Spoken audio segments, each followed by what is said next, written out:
గురుగారు, మన సింహద్వారం ఏదైతే ఉంటుందో అది మన పేరుని బట్టి ఉండాలా? ఉండకూడదా? సింహద్వార యోగం అనేది ఒకటి ఉంటుంది. సింహద్వార యోగం అంటే ఏంటి? ఎటువంటి వారికి ఎటువంటి ద్వారం యోగిస్తుంది? అది రాశి ప్రకారం కావచ్చు, జన్మ నక్షత్రం ప్రకారం కావచ్చు.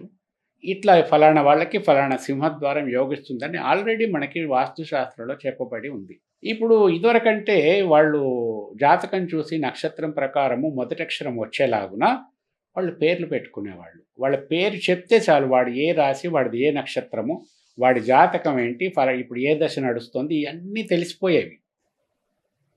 ఇప్పుడు ఆ శాస్త్రము తగ్గిపోయింది. చెప్పేవాళ్ళు కొంతవరకే పరిమితం అయిపోయారు. ఆ నాలెడ్జ్ ఎక్కువ మందికి లేదు. సాధారణమైన మనుషుల గురించి నేను చెప్తున్నా. అలాగే ఆ పేర్లు పెట్టుకోవటం కూడా తగ్గించారు. ఫ్యాషనబుల్‌గా ఏవేవో పేర్లు పెట్టేసుకుంటారు. మొదటి అక్షరం ఇదంతా చూడరు.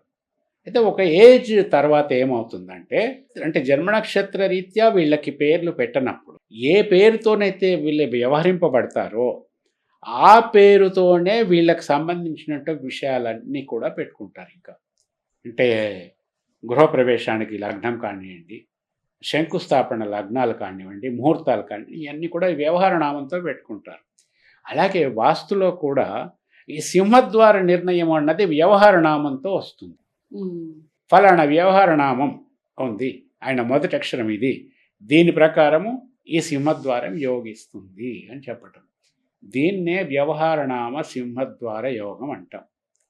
యోగించటం అంటే దాని అర్థం ఏంటంటే, మనకు విషయం తెలిసినా తెలియకపోయినా మనకి ఒక యోగం వచ్చినప్పుడు అటువంటి మనకి పనికొచ్చే సింహద్వారం ఉన్న ఇంట్లోకి మనం వెళ్ళి ఉంటాము. అక్కడి నుండి మన బ్రహ్మాండమైన యోగాన్ని మనం అనుభవిస్తాము. ఇది యోగం. సింహద్వార యోగం అంటే ఇది.